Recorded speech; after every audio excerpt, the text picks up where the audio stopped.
с извинение, че материалът е прекалено дълъг, но не мога да го разделя на две части, защото поредицата ми малки софийски истории с идеи трябва да приключи преди 29.09.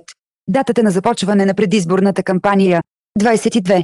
Сагата Борисова градина. Борисовата градина е най-големия и един от най-старите паркове на София и най-обичаният от софиянци. Нека разкаже малко за историята му. До освобождението най-северната част на парка, близо до съществуващо тогава мочурище, сегашното езеро Ориана, е бил разположен турски военен полигон. През 1879 година, за общинско разпореждане значителна част от него е отредена за турско гробище. На 22 март 1882 година. Обаче, за единодушно решение на Софийския общински съвет, по предложение на кмета Иван Хаджиенов, на това място е предвидено изграждане на парк. Това решение тогава среща сериозна критика, поради окаяното състояние на столицата, кални улици, паянтови сгради, лошо улично осветление. Един вид целият ни град на нищо не прилича, а ние парк ще правим. Но за отстояването и реализацията на това решение, както и с много други подобни решения, нашите предци, управлявали София, са показвали, че са хора с поглед към бъдещето, към цивилизованото и европейско развитие на столицата ни, със стремеж за по-добър живот на гражданите. Първите проекти се възлагат на швейцарския ландшафтен архитект Даниел Нев. През 1903 година започва значително разширяване на юг на вече именования като Княз Борисовата градина парк. Предвидените за отчуждаване за разширението терени са били част от землището на тогавашното село Слатина. Това предизвикало недоволство и протести на собствениците на тези ниви, които протести прераснали скоро в бунтове. При сблъсъците на протестиращите с полицията е била привлечена да помага и войската. При тези размирици са били ранени десетки селяни, а е имало и двама убити. Въпреки протестите, общината отстоява решението си, провежда отчуждаването и започва реализацията на тази нова част на градината. Тогава всъщност се оформя днешната част от Борисовата градина, която е обявена за паметник на ландшафтното изкуство. През 1920 година започват да се поставят бюст-паметници на видни българи, което постепенно става традиция. Първият бюст-паметник е на Иван Вазов. Развитието на Княз Борисовата градина през годините е свързано с прекрасна работа по непрекъснатото и разширяване и благоустрояване, изграждането на първата градска капалня Мария Луиза, лятното кино, розариума, рибното езеро, които са едни от емблемите на Борисовата градина, добавянето на лесопарковата част, изграждането на великолепна алейна мрежа, голямото разширение на юг.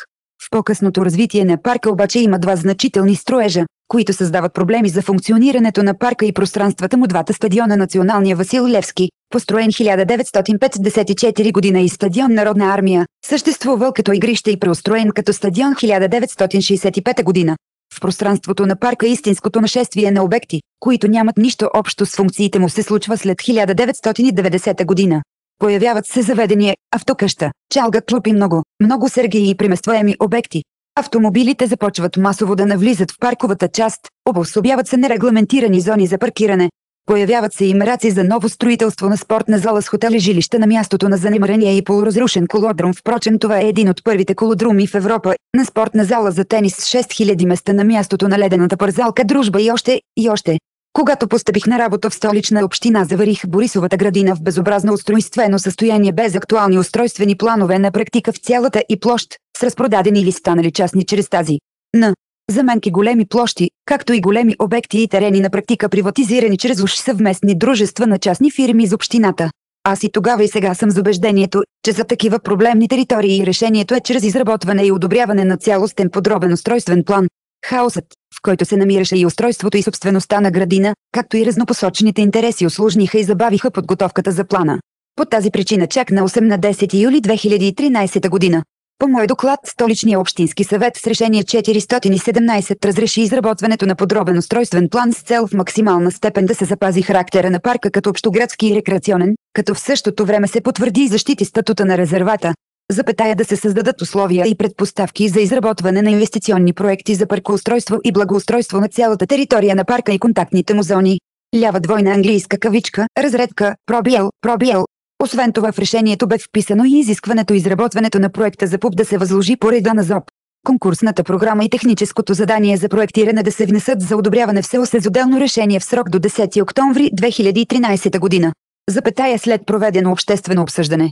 Изработването, общественото обсъждане и окончателното завършване на конкурсната програма и заданието за проектиране също бе доста трудна работа, деликатна и конфликтна, и не успяхме да спазим срока. Обсъжданията, а те бяха няколко, се проведоха при голям интерес, което бе съвсем естествено. Така конкурсната програма и техническото задание бяха внесени в СЕОС след точно една година на 10 юли 2014 година. В комисиите на Общинския съвет също имаше доста спорове и предложения за корекции и редакции. Решението за приемане на втория ми доклад бе взето след 5 месеца на 18-12-204 година. А на 4 март 2015 година бе официално обявен и конкурсът. На конкурса се явиха 7 колектива, които представиха своите виждания за Борисовата градина в рамките на изискванията на конкурсната програма. При журирането на конкурса, а той беше явен с докладване на участниците пред журито, бе дадена възможност за даване на становища, мнения и бележки. За единодушно решение на 2 юли 2015 година председателят на журито проф. Пенчо Добрев обяви, че проектът на колектива с ръководител проф. Арх. Атанас Ковачев е победител в конкурса. Печелившият проект бе определен като консервативен, предлагащ малки намеси в парка и основно насочен към развитие и подкрепа на зелените площи. Малко преди да напусна общината, през януари 2016 година, подписах договора за проектиране с проф. Арх. Ковачев. Подписах го с пълното убеждение, че основата конкурсното предложение е добра и гарантира добро решение. Още повече, че в решението на журито бяха описани достатъчно ясно препоръките към разработващия екип за бъдещия проект. Освен това не бях сигурен, че след като си тръгна изобщо ще има възлагане интересите да си остане на личното положение бяха много големи. Проектът, доколкото знам, е бил готов през септември на 2016 година. От тогава минаха вече 7 години в разглеждания, препоръки, разсъждения, оспорвания, промени и тази. Така и не се